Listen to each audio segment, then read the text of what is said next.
Thanks to the support as a channel member, Christoph Nonti. Well, considering how badly we ended last season, we've started this season probably better than can be expected. The only problem is Eastleigh are absolutely flying. An automatic promotion is already looking challenging.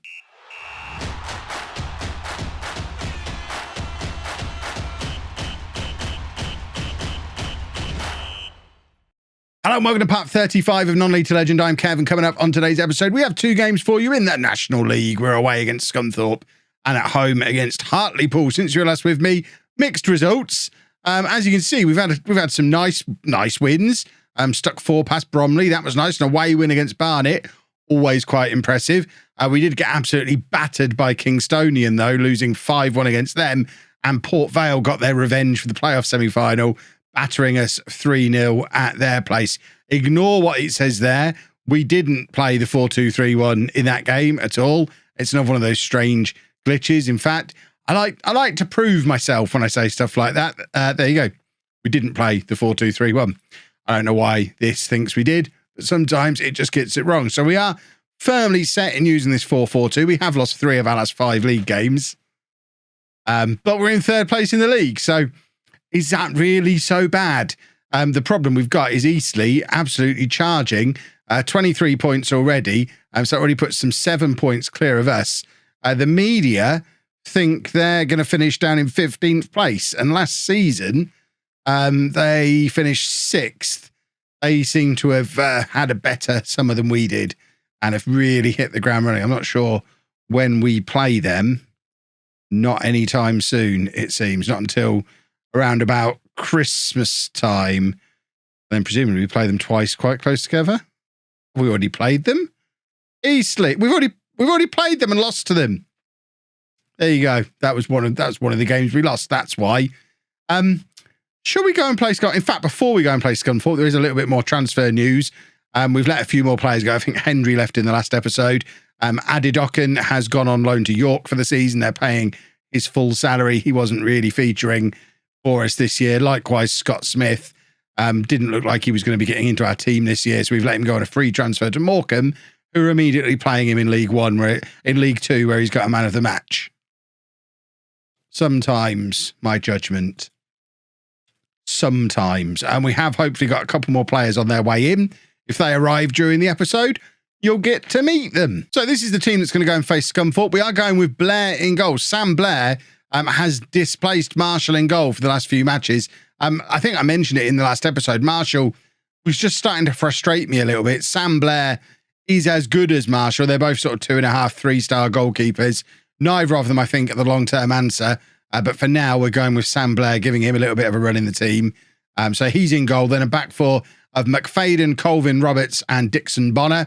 Gilks, Magoma, Livermore and Davidson in midfield. And then Knowles and McKiernan up front. There's starting to become more of a familiar look to the team.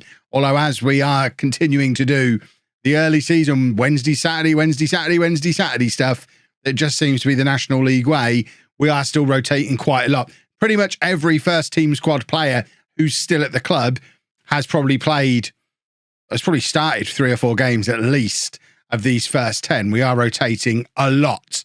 And I think this is probably my first choice team. Although, again, there's a question mark over the goalkeeper, maybe a question mark over who my first choice back four is. But I think the midfield 4 and the strikers, probably this is it. Although you could make an argument Andrucci would be in to the for the first choice strikers. Like I say, still very much up in the air. Still early days in the season. We don't need to be making those kinds of decisions just yet. It's when we get into the second half of the season and we settle into just playing 1 game a week. But we kind of need to know who our best team is. Although it was that point last season where I decided who my best team was and we weren't playing as often.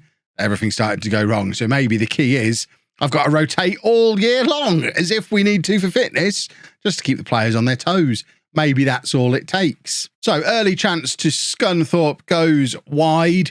I'm just going to see how Eastleigh are getting on. We could do with Eastleigh losing a few games. They're playing at home against Grimsby, who are another one of the teams who are hovering around and about where we are in the league.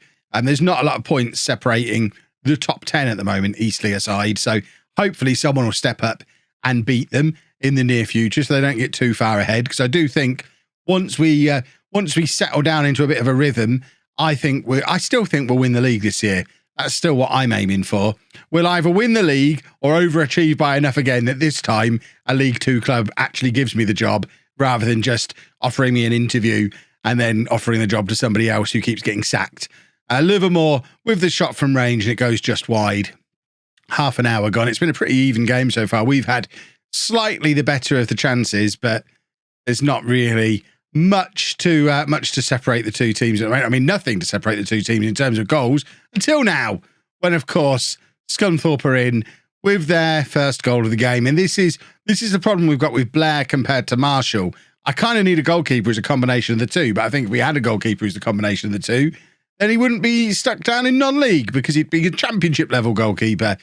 But Blair is a good shot stopper, unlike Marshall, but because he's only 5'11", does not come for crosses in the same way, doesn't dominate his area in the same way, doesn't have the same distribution. So you saw an example of it there. Corner comes in, Blair kind of flaps at it a little bit, whereas Marshall probably plucks that out of the sky. But there could have been another chance in the game where there's a shot from range that Blair might save that Marshall wouldn't. I wonder if we can play two goalkeepers. We'll apply to the National League board and ask if we can start playing two goalkeepers. I think that might be the way forward. This is going to be 4 defeats from 6 if it carries on like this. And despite the league position maybe flattering us a little bit, we do have to start to wonder, with 4 defeats in 6, if this is the way forward. I realised about 2 minutes ago I was talking about us winning the league, but we're playing really poorly again all of a sudden. It's like the second half of last season all over again. Do we switch back to the 4-2-3-1? Do we try something different? Do we abandon trying to play this high-tempo style that we've been playing? And to be fair, we've been massively overachieving with. I don't know that I'm comfortable completely abandoning it, but we could go to something a little bit more straightforward, a wing play style system. Just get the ball out wide, get the crosses in, and let these two strikers do their business. But I don't know. It feels like it's not how I want to win. I want to win playing my way. I don't want to win playing the way that will win. And it just doesn't seem as much fun. We have given away a penalty. I think that's really harsh on Colvin because he did win the ball. He won the ball. The player didn't even go down. And still, it's a penalty. And Blair doing his very best Marshall impression there, not even diving. This just seems to be a thing with our goalkeepers. I don't know if our goalkeeping coach is training them not to dive for penalties. If he is, he needs sacking because I'm just getting very frustrated with it now. No, they never seem to dive for penalties. Is this an FM22 thing or a my goalkeeper thing? Right, we're going to change to this. We're going to take off McKiernan. McAneff can go in there. The only problem is Gilks. Can he play there? He kind of can. So Gilks can stay there. Davidson, I think, can do that. He can. Neither of them are great at it, but they'll get the job done. Swap those two over, maybe. And should we get Andrucci on as well? And for my final change, we might get Johnson on as a playmaker. We'll get him on for Magoma. And he can sit. In fact, we'll swap those two over and he can be a playmaker in there. We're going to go attack him. And you're all going to like it. Can we at least do something that suggests we're not utterly useless? Because Scunthorpe, I don't even know where they are. Scunthorpe are just a little bit below us in the league. Certainly shouldn't be a team that are beating us 3-0. Once again, to be fair, the match stats seem to suggest there's not that much between the two teams. But a combination of our strikers not converting their chances, a 1.39 XG and we've not scored, and our goalkeeper just being a frustration. It doesn't matter which goalkeeper we have. They're both frustrating. We need a new goalkeeper. That's got to be priority number 1. Right, 4 defeats in 6 games, along with the second half of last season, means I abandoned my principles. I've had a long ponder. We are just going with a preset wing play system and we'll figure it out from here. So 4-4-2, very similar player instructions. We've brought in the wing play mentality stuff. So we're going with Blair in goal. A back four of Norris. Oh, who's Norris? Norris just signed. He's one of those new players we were trying to bring in. James Norris, England under-18 international, former England under-18 international. He's 22 now. But he can play anywhere up the left-hand side, natural at left back and left midfield. He is as good as Gilks, which is nice because we'll use both of them. And he's in from Liverpool. So Norris, Price, Roberts and Rhodes as the back four. Petrovic, Magoma, Dixon, Bonnet and Johnson in midfield. And then Knowles and McKiernan up front. Let's just get someone. Let's just mix this bench up a little bit. Yeah, we don't need a goalkeeper on the bench. Okoflex is close to being fit again, which is important because we've not been able to rest Davidson very much, really. So we've... yeah, it's not ideal. We're playing Johnson out there today, which supposedly is his natural position. But I don't know. He's, well, in fact, no, it's not his natural position. His natural position is central midfield. But when you go on here, I think it says his best position is right midfield. He's 3-star at both.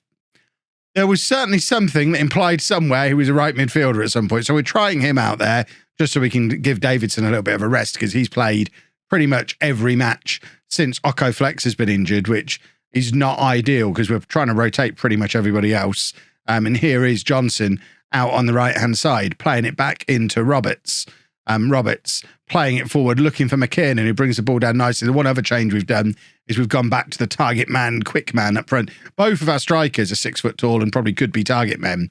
That might be part of the issue we're having. We don't really have a mobile player alongside these two, so it might be a case of bringing Anducci in to play alongside one of these rather than going with the two fancy strikers that aren't really getting the job done so far. Alternatively, we are looking at a young striker to bring in on loan from Peterborough, who looks like he's really, really good. So if we can get him in on loan, it doesn't really matter who else we play. We'll just be playing him and trying to fit everyone else around him. We need goals. We need to tighten up at the back, goalkeeper, and score more goals. Strikers, everything else in between, they're just bodies on a football pitch. They don't really matter. They're just there to make up the numbers. There's 3 players that matter, the 2 strikers and the goalkeeper. Back to basics. That's probably not entirely accurate. It's how I'm feeling watching these matches because I'm trying to bank up a bunch of episodes before I have a little bit of a break for Christmas. I've played a number of matches today and I've seen this all kind of play out in real time from the playoff final through to now. It's very much a case of, oh my word, we're really frustrating. We should be better than we are. And I'm not entirely sure what we're doing wrong, which is why we've gone to change the system up because we've got to try something different. And this is now not working either. Hartlepool are another dodgy mid-table team that we should be better than. It's really upsetting me. Right, we're going to bring McFadden on and move Norris further forward. We can give him a try in midfield. We're going to go attacking as well.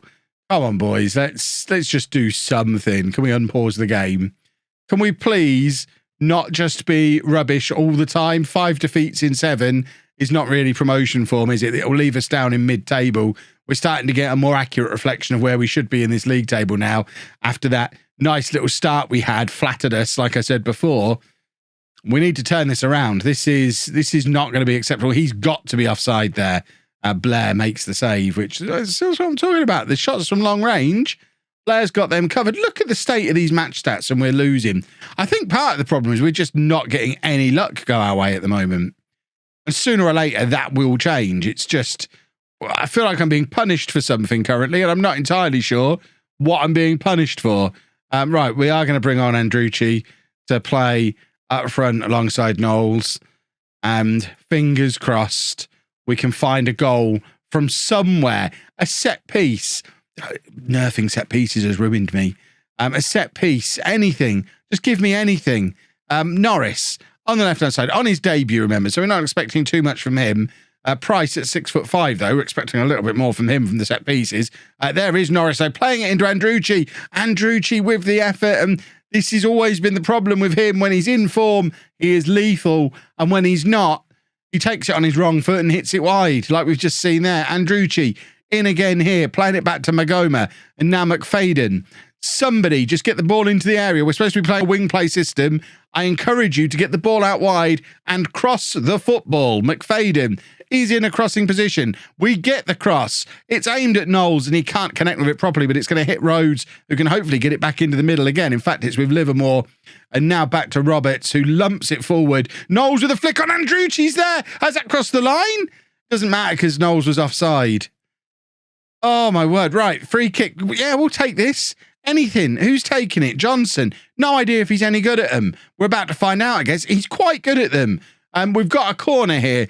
Get Price forward. Get Roberts forward. We've got goal threats from these kind of situations. Magoma looks like he's aiming for the far post. He is. Livermore's there.